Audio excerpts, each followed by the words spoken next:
Hello and welcome to Unwinding Minds. This is episode 2 in our series about connection. In the last video, we explored what makes connection so valuable.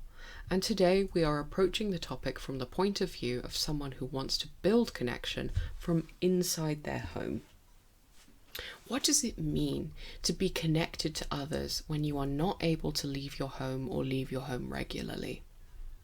There are some really challenging aspects of physical health conditions and mental health conditions that can make it impossible and or very difficult for you to leave your home.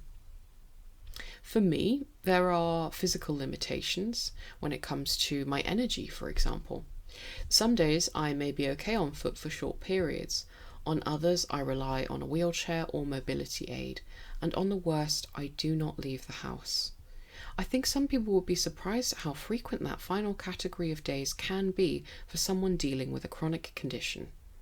And one thing I would like to explore today is many of the ways that you can seek connection with other people when you are in the position of not being able, for a myriad of reasons, perhaps to go outside regularly. Whether you live with chronic illness, disability, or any condition that keeps you at home, you're not alone in the isolation that can come with it. Connecting with others from your home has never been easier, and yet people often express how isolated and lonely they feel. I don't usually dive too deeply into my own experiences on this channel because I think that sharing can sometimes create destructive or parasocial relationships, and that is not necessarily helpful in the long run for my clients, but I will be talking a little bit about some parts of my personal process today. I can only speak from my own experience that when faced with big changes in my health, connection to others started to dry up. Not only did I feel that I had changed tremendously, but others no longer really understood how to support me. Some people even became really uncomfortable when in my company. That discomfort has shown through as nervous jokes or not asking me questions when I can clearly see they want to because they're uncomfortable, worried about offending me or upsetting me, or even irritation that I can't keep up with them as shown during physical activities. Small moments in these experiences often have made me want to withdraw or take up less space and socialize less. But the truth is that connection is a basic need.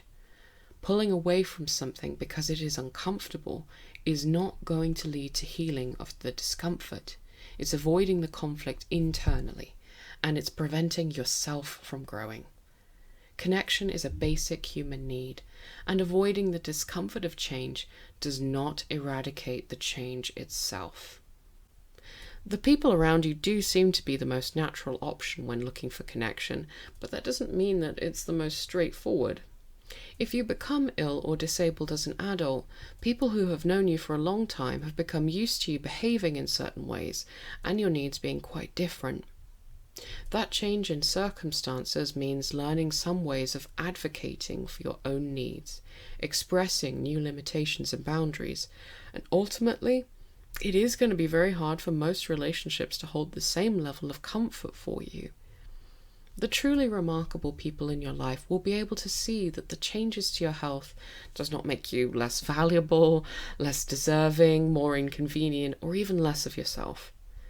How you feel might have changed. How you have to behave may have also changed. But even with changes like this, you are still yourself and very much deserving of love and support. Difficult and uncomfortable conversations might need to take place. I do usually recommend having some form of mental health support when you try to navigate this, because it's not usually very easy for the chronically ill to advocate for their needs right off the bat. That's because you yourself are still working through the changes. Telling others that they are walking too fast, that you won't be able to respond to them on certain days if your symptoms are bad, establishing new boundaries, it's all valuable and a means of connecting better with our friends. But that doesn't mean it's easy. If this is resonating with you, I've got more videos diving deeper into all sorts to do with both chronic health issues and ADHD tools and support, so don't forget to check those out. And if you're ready for more personalized help, head to my website where you can learn about working one-on-one with me or in group, and you can also find free resources. There's a phrase that I love and I often use to support clients in counselling. KISS. Keep it simple, stupid. Not the most friendly of wording, I do appreciate that, but I sometimes think that intelligence and smarts can be the most meaningful barrier. Often, high intelligence and overthinking a situation can prevent someone from resolving a problem. The simple solutions are often ignored or even dismissed as not something that could work for me because they're so straightforward. So we should try to consider first the most straightforward choices we can make to improve our relationships and quality of life, like open conversations with the people around us, for example. I personally did not feel equipped or prepared for my contact with people to go from almost exclusively in person to almost exclusively by message or online. I've always been a person who really values quality time, like hanging out in a cafe or playing video games or cooking. I love to cook people dinner. I love those things over messaging with friends, and that has now shifted for me personally. I didn't even know where to begin when my illnesses started to take up increasing amounts of space and time in my life. Almost all of my friendships decayed when I was no longer able to show up in the same way I had before. When I tried to find online forums for those with chronic illness, I struggled. Most of the groups online are aimed at specific conditions, and prior to diagnosis, I felt stuck in a place in the middle, knowing that I needed connection and with nowhere to turn. Friendships that had heavily relied on my active or constant contribution dried up, and those instances left me feeling even more unseen in my health journey. This is far from a unique experience, and is more or less the most common experience for adults who have become chronically ill. Worse still, the internal ableism I experienced made me feel deficient for not being able to engage in things that I used to do with others. Can I tell you a secret? It still does occasionally. And it's okay if you're struggling not to compare your experiences now with your experiences then. I think that's just a part of grieving, isn't it? It's taken me a long time to get new perspective around being limited in my interaction with the world. But something shifted for me more recently that I do want to share cautiously. It's natural, I think, to be really focused on all of the things you can't do, on all of the things that other people can still do around you, and to feel a sense in your life of it not being what you want. And part of me really recently realized that actually for me that's okay. Life has a habit of not giving us what we want. How many people walk this earth, dream big dreams, and pass from it without ever having the opportunity to do exactly what they want to? I was talking to my partner about this a while ago, that if I were born 200 years ago, I would almost certainly be dead before I was 30. And if I weren't dead, I would be languishing in a bed with very little to distract me, no internet, no movies, not even necessarily books. And it puts some things into perspective for me to think like that actually there's never been a better time to be a human being who can't leave their home. Now, did this magically cure me of the feeling of FOMO or the grief that those experiences I have lost out on brought? No, obviously not. There isn't a silver lining, and it didn't come from a place of needing it to stop feeling bad. It was just that the shift helped me feel more in touch with where I was, more grateful. I reached a conclusion. Life doesn't have to be all of the things that you wanted it to be in order to be fulfilling. And it's okay if you don't fulfill all of your desires. It's okay to be disappointed, because comparison is the thief of joy. And you may not have realized until it was too late that you had expectations for what your life was going to be.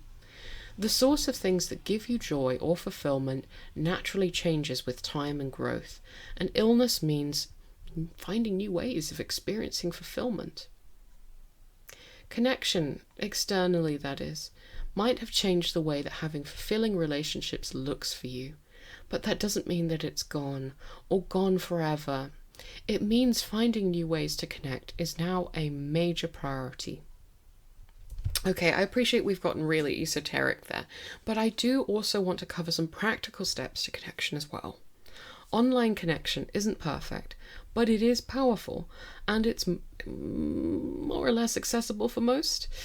Some options include Discord servers and Reddit communities based around shared interest or support. There's also online book clubs, hobby groups, and forums depending on your interests. There are also things like befriending services, such as those offered by Dewis or the Community Care in Wales service. Depending on your demographic, there's also Age UK if you're looking for a befriending service. Meetup and Eventbrite often list virtual events too, and the benefit of these is that you can find groups who have shared interests with you, and that's a really important part of creating connection. If you're in Wales, the community connectors are another great way to find support or group activities. I would strongly recommend reaching out to them. There are condition-specific support groups, although these can be tricky to navigate before you have a formal diagnosis. Once you do, the connection that comes with being in the same boat is massive. And if you're not sure what you're looking for, start by identifying a hobby or interest. Even if it's something you've had to adapt, there may still be a way to engage. For example, I know of a bowling group for the partially sighted in the county where I live. It just takes a little digging sometimes to find groups that will work for you. There are sports clubs designed for people with disabilities. You can look at the Disability Sport Wales website to find some if you're located here. I don't know where you're located, so I strongly urge you to Google local resources, because there might already be something available online to you. I would be remiss not to plug my own thing here, the upcoming Chronic Health Club. The Chronic Health Club is an environment for the chronically ill or disabled. We will be meeting every 2 weeks on alternating Saturdays, with breaks during the holidays. And this is an opportunity for you to get to socialise with and meet new people, where we offer support, ideas for self-care, and just generally have a good time bonding. You can visit the website at unwindingminds.co.uk if that sounds like it's up your alley. Anyone who is struggling with their health can join. Whether you have a diagnosis or not, you are welcome to join us. I'm going to put together a written resource that you can find on the website to find some different online groups and organisations that you can join as well. So if you are interested, just go to the resources page on Unwinding Minds to get access to that. Where possible, I point to some free things, but a few groups may involve a membership fee or a system of payment. I will try to make sure that they are available across the country to ensure that people feel like they've got plenty of options to connect with other people, and I might even put some things in America there as well. There are many challenges when it comes to being ill, and I don't share any of these things to add pressure to you. You do not have to. You do not have to connect with other people, because sometimes you do not want to connect with other people. That's perfectly valid. You might be feeling alone and wanting to be alone, to really reflect on how you're experiencing things right now in the quiet. Ultimately, I want you to know that connection is possible, even when it looks very different from what you expected. And if you're not ready, that's okay too. Sometimes you need time alone before you can invest in time with others. Healing doesn't happen on anyone else's schedule, so when you're ready, the options are there. Thank you for spending this time with me today. Be kind to yourself, and I'll see you in the next episode. In that episode, we'll be discussing the missing ingredient to connection with self. To be truly connected to others, we have to reach a hand out to ourselves first.